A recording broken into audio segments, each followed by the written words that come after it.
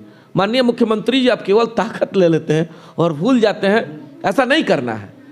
ये मेरा आग्रह इस सवाल होगा। देखिए, एक और बात इसमें देखने को मिलता है कि सुनने को उसमें मिला कि ये चुनावी एजेंडा था। देखिए, ये बताइए, चुनावी एजेंडा है, ठीक है, मान रहे इस बात को हम, तो इसका मतलब तो ये हुआ कि आप जनता को गुमराह कर रहे हैं। जनता आपको उस समय कहेगी हाँ नीतीश जो भी हैं, नीतीश जी मुख्यमंत्री, वो कह रहे हैं कि ऐसा काम करेंगे। लेकिन देखिए, जनता को इसमें पूरा दोष देंगे हम, क्योंकि उनको बोलना चाहिए, कोई भी सरकार में हो या ना हो। देखिए, किसी पार्टी से जनता को लेना देना नहीं है, कौन अभी सरकार में है नहीं है। जो जिस बात कहे उस बात पे खरा उतरने का पूरा प्रयास करे, या नहीं उतरे तो जनता उसके साथ पूरा अपना सवाल उठाने का हक रखती है। देखिए, अभी मान लीजिए कि बीजेपी का सरकार हो या जदयू का, किसी का भी सरकार हो, लेकिन आपका जो हक है आप मांगिए। आप अनभक्त क्यों बन रहे हैं कि हम बीजेपी से हैं, हम बीजेपी को ही देंगे? आप ये देखिए कि वो क्या बोले हैं और नहीं खरा उतर रहे हैं, तब सवाल कीजिए इस पर। आप सवाल पूछ रहे हैं किससे? जो अभी सरकार में नहीं है कि ये नहीं बोल कर गए हैं, वो बोल कर गए हैं, तो वो तो है नहीं ना। अभी जो है उनसे सवाल पूछिए। हम ये भी देख रहे हैं कि बहुत लोगों का सवाल है कि तेजस्वी ये बोल रहे थे, ऐसा बोल रहे थे। तो जनता को इसमें चाहिए कि आप बीजेपी का सरकार है तो आप जो बोले हैं उसमें खरा उतरे। आप ऐसा थोड़ी वोट लेना है तो आप कुछ भी बोल दीजिएगा, वोट बीत गया तो फिर आप बोलिएगा कि नहीं वोट लेने के लिए हम बोले हैं। ऐसा युवा आज बहुत ही बेरोजगार है। देखिए, नीतीश कुमार या जो प्रधानमंत्री, माननीय प्रधानमंत्री जो भी है, उनका कहना है कि हम रोजगार नहीं देंगे। बहुत सारे फंड दिखा रहे हैं कि हम उज्ज्वला योजना दिए हैं, राशन दिए हैं, रोड दिए हैं। ये बताइए कि सबसे कोई भी अगर पेड़ है तो उसका टहनी बढ़ने से कुछ नहीं होता है, जड़ मजबूत होना चाहिए। जड़ अगर गहरा होगा तो लंबा समय तक चलेगा। देखिए, एक अगर किसी व्यक्ति के घर पे अगर रोजगार मिल रहा है तो थोड़ा महंगा भी होगा, सब कुछ खरीद सकता है। नहीं होगा तो कैसे खरीदेगा वो? देखिए, आप गरीब है तो आपको 5 किलो 20 किलो राशन कितना दिन चलेगा? लगभग 20 दिन चलेगा, महीने दिन चलेगा, उसके बाद ख़त्म हो जाएगा। लेकिन आपके यहाँ एक अगर रोजगार होता है तो आपका पूरा घर का आने वाला पीढ़ी का समस्या सुधर सकता है। देखिए, और ये बात ये सब चलता रहेगा। आप सोचिए आपको कैसा दिख रहा है। हम तो यही कहेंगे, अगला बार चुनाव भी है, यूपी में भी चुनाव है। देखिए, एक झारखंड में भी है, सॉरी आपको उत्तराखंड में भी है, पंजाब में भी है। लेकिन देखिए, हमारे बोल रहे हैं कि प्रधानमंत्री एक दिन के लिए किसी जगह फंस जाते हैं तो लगता है कि पूरा उनका 56 इंच का सीना भी हल्का होने लगता है कि हम फंस गए थे, ऐसा हो सकता है। ये बताइए कि इतना युवा रोजगार के लिए आए दिन रोडे पे घूमते रहता है कि हमको रोजगार नहीं मिल रहा है। आप अभी देख रहे हैं कि धरना प्रदर्शन अभी भी हो रहा है, जो अभी रेलवे का रिजल्ट आया है, इससे भी समस्या है। लेकिन हम लोग तो जिनको चुने हैं उनसे भी यही आग्रह करेंगे कि आप लोगों का क्या रणनीति होगा कि इन बहरी सरकार को आप सुनाएंगे? देखिए, बड़ा एक इम्पोर्टेंट इशूज़ है, आप सारे चीज़ों पे बोल रहे थे, हम सुन भी रहे थे। देखिए, आवाम हर चीज़ को बड़ी बारीकी से देख रही है, और जो मालिक हैं इस देश के, जनता है, और सारे एक एक बिंदुओं को लोग बड़ी बारीकी से देख रहे हैं और उस पर जज भी कर रहे हैं। समय का इंतज़ार करिए, समय भी बदलता है और उसी इंतज़ार में हम लोग हैं। समय बदलेगा, लोग समझेंगे, लोग समझ भी रहे हैं, लोग समझेंगे, और लोग समझ के ही अपना दान देते हैं। जो महादान देते हैं समझ के देते हैं, और मालिक हर चीज़ को देख रहे हैं। इंतज़ार करिए, समय उसके अनुकूल नहीं है, उसके अनुरूप समय नहीं चल रहा। हम तो बस मालिकों से सीधा सीधा निवेदन करना चाहेंगे कि आप अपने फंडामेंटल राइट के लिए आवाज़ उठाइए। आप ही की आवाज़ से व्यवस्था बदलना है, आप ही की आवाज़ से सरकारें बदलनी है, आप ही की आवाज़ से व्यवस्था चलना है। तो सीधा सीधा लोकतंत्र में आप ही मालिक हैं। आपका आवाज़ हमारे तमाम नौजवान साथी अगर हमारी आवाज़ को सुन रहे हैं तो हम निवेदन करना चाहते हैं, आप अपने आवाज़ को मुखर करिए। जैसे अपने आवाज़ को मुखर करिए, एक नया परिवर्तन आएगा, और वो परिवर्तन एक नया इतिहास लिखेगा, और सब चीज़ लोग देख रहे हैं। और बहुत बेहतर सवाल था, आप चर्चा जो कर रहे थे कि अगर महंगा भी होगा तो हम खरीदेंगे, वो किस आधार पे? हम तो पूर्व में भी चर्चा किए थे। हमारे साथी लोग जब चर्चा करते हैं तो अनऑफिशियली, आज तो खैर आपके सामने माइक के सामने बैठ करके हम चर्चा कर रहे हैं, लेकिन अनऑफिशियली भी हम चर्चा करना चाहते हैं कि अगर परिवार में रोजगार होगा तो हमको लगता है कि जिस परिवार में रोजगार होगा और जिस परिवार में 25,000, 30,000, 20,000 रुपया मंथली अगर आय होगा तो उस परिवार को किसी बीपीएल की जरूरत नहीं है, उस परिवार को किसी राशन और किरासन की जरूरत नहीं है। वो परिवार बहुत मुफ्त के पीछे नहीं भागेगा, लेकिन कब? जब वह परिवार सशक्त होगा तब तो नहीं भागेगा। आप कल्पना करिए कि अगर किसी परिवार में 30,000 रुपये महीने की आमदनी हो तो क्या उस परिवार को बीपीएल श्रेणी में रखने की जरूरत है? क्या उस परिवार को राशन और किरासन मुफ्त की जरूरत है? क्या वह परिवार मुफ्त का जो सो वस्त्र या मुफ्त की सरकार की योजनाओं के पीछे भागेगा? नहीं भागेगा। तो ये चीज हमारे लिए बहुत बड़ा इम्पैक्ट रखता है कि परिवार में रोजगार मिले। रोजगार मिलता है तो हमको लगता है कि वह परिवार किसी अनुदान के पीछे नहीं भागेगा।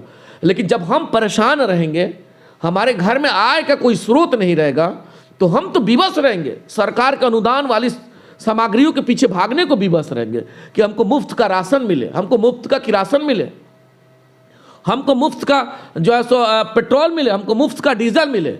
तो इशूज तो ये है कि परिवार में रोजगार की व्यवस्था हो। सरकार अगर रोजगार पे फोकस करती है, परिवार सशक्त होगा तो मेरा देश सशक्त होगा। मेरा ये मानना है कि हम लोगों को पहले अपने परिवार को सशक्त करने के लिए प्लान, गवर्नमेंट को कंक्रीट प्लान बनाना चाहिए कि मेरे देश के आवाम, नौजवान, किसान मजबूत जब होगा, मेरा देश सशक्त होगा, तब जाकर के हम विश्व गुरु के रूप में इस विश्व में अपने आप को स्थापित कर पाएंगे। ये मेरा अपना एक राय है कि नौजवानों को सशक्त बनाया जाए, नौजवानों को ताकतवर वो बनाया जाए। और वह सशक्त और ताकतवर कब बनेगा? जब उसके हाथों में रोजगार होगा, उसके हाथों में जब आय का व्यवस्था होगा, तब वह व्यक्ति मजबूत होगा। तो हम तो यही सरकार में जो बैठे लोग उनसे हम निवेदन करना चाहते हैं, सरकारें आएंगी जाएंगी, नौजवान आप तमाम हमारे भाई अगर हमारी आवाज़ को सुन रहे हैं तो आप मुखर होइए, अपने अधिकार के लिए अपनी आवाज़ को गोलबंद करिए। जब सवाल पूछिएगा, वो एक साधारण से मुखिया अगर हम हैं तो आपने जिम्मेवारी दिया है तो हमसे भी सवाल पूछिए। हम बार बार कहते आए हैं कि आपने जिस उम्मीद और विश्वास के साथ कंधा पे जिम्मेवारी दिया है, आप हमसे भी सवाल पूछिए कि मुखिया जी, आपको अगर हमने मुखिया बनाया है तो ये कार्यों का निष्पादन आपने क्यों नहीं किया और ससमय क्यों नहीं किया। यही सवाल माननीय मिनिस्टर, यही सवाल माननीय विधायक, माननीय विधान परिषद के सदस्य और माननीय सांसद से भी करेंगे, तब जाकर के व्यवस्था मजबूत होगा। तब जाकर के उन लोगों को लगेगा कि आज गांव का भी नौजवान, गांव का भी किसान हमसे सवाल पूछता है, तो उन सारी सवालों को लेकर के सरकार के पटल पर जब रखेगा, देश के उच्च सदन लोकसभा में, देश के उच्च सदन जो है राज्यसभा में, स्टेट के उच्च सदन विधानसभा और विधान परिषद में जब रखने का कार्य करेगा, तब सरकार का ध्यान जाएगा, और ध्यान जाएगा तो व्यवस्था बदलने में सहूलियत होगा। ये मेरा कहना होगा, ये मेरा आग्रह होगा। तो हम जैसे नौजवानों को हो सकता है अगर मालिकों के द्वारा कभी ताकत मिले, मैं आपको ये विश्वास के साथ उन मालिकों को बताना चाहता हूँ, उन नौजवानों को मैं बताना चाहता हूँ कि अगर हम जैसे साधारण सा नौजवान को अगर यह ताकत कभी मिलता है, वैसा मौका मिलता है, तो उस सदन में जाकर के उन मालिकों के हक और हुकूक को मजबूती के साथ उठाने का हम कार्य करेंगे, मजबूती के साथ उठाने का कार्य करेंगे। उनकी आवाज़, उनकी समस्या को उनकी आवाज़ बन करके उनके समस्याओं को ले जाकर उस पटल पर रखने का कार्य करेंगे। और जब मजबूती से उस पटल पर रखा जाएगा तो विश्वास के साथ ये मैं आपको बताना चाहता हूँ कि उसका निराकरण भी होगा, क्योंकि वहीं से सारे सिस्टम और वहीं से दिए हुए बाबा साहब के संविधान की व्यवस्थाएं वहीं से चलती है, वहीं से नियम और कानून बनता है। जिस नियम और कानून के तहत यहाँ की आवाम व्यवस्था से गुजरती है, जिस नियम और कानून के तहत यहाँ के नौजवान और यहाँ के किसान उस व्यवस्था से गुजरते हैं, वह नियम और कानून बनाने में अहम महत्ता होती है आवाम के द्वारा चुने हुए प्रतिनिधियों का। तो अगर वह प्रतिनिधि आपकी आवाज़ को मजबूती से उस पटल पर रखने का कार्य करते हैं, तो विश्वास रखिएगा कि आने वाले समय में व्यवस्था बदलेगा। लेकिन नौजवानों को भी आगे आना होगा, ये मेरा निवेदन होगा, ये मेरा आग्रह होगा। देखिए, व्यूअर से भी हम यही बात कहना चाहेंगे कि देखिए, जो भी आप उसमें भी सुने, माननीय प्रधानमंत्री जी भी बोल रहे 2 करोड़ युवाओं को रोजगार देंगे। हमारे नीतीश सर जो हैं अभी मुख्यमंत्री भी बोले कि 20 लाख रोजगार देंगे। लेकिन आप मांगते क्यों नहीं हैं? इसके लिए आप अपने आप आगे खड़ा होइए। देखिए, हम ये नहीं कह रहे हैं कि आप किसी पार्टी का सपोर्ट कीजिए, आपको जहां वोट देना है वहां दीजिए, लेकिन जो भी सरकार में है उनसे अपने हक के लिए आप खड़ा रहिए। देखिए, हर एक घर का युवा है अभी रोजगार के लिए पूरा दर दर ठोकरे खा रहा है, काफ़ी पैसा पढ़ाई में लग रहा है। इसके लिए आप लोग हमेशा अपने हक के लिए आगे रहिए। जो भी है सामने उनसे आप सवाल पूछिए।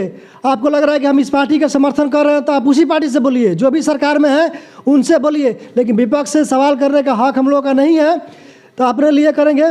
चलिए, आपको बहुत बहुत धन्यवाद। चलिए, आपने आया और अपना बहुमूल्य समय दिया, इसके लिए विशेष अभिनंदन। और हमारे आपके फॉलोअर्स और हमारी आवाज़ इन मालिकों तक जा रही है। अगर हमारी बातों में कहीं सच्चाई हो तो आपके प्यार का उम्मीद करता हूँ। अगर हो सकता है कि हमारी आवाज़ या हमारी बातों में कहीं आपको तकलीफ़ लगा तो आपके निर्देश का पालन करेंगे और सुधार करने का हम काम करेंगे। लेकिन मेरी जो विवेक है, मेरे पास जो विवेक है, मेरे पास जो क्षमता है, हमने अपनी आवाज़ आपके माध्यम से उन मालिकों तक भेजने का कार्य, उन मालिकों तक पहुंचने का हमने कार्य किया है। बाकी पुनः आपसे मिलेंगे और फिर मुद्दाओं पे चर्चा करेंगे। आपको विशेष अभिनंदन, आपको विशेष धन्यवाद, बहुत बहुत धन्यवाद, बहुत बहुत आभार। चलिए, आपको बहुत बहुत धन्यवाद। देखिए, आप अगर YouTube पे देख रहे हैं तो चैनल को सब्सक्राइब कीजिए। अगर आप फेसबुक पेज पे देख रहे हैं तो पेज को फॉलो कीजिए। आगे आपको इसी तरह का वीडियो मिलते रहेगा।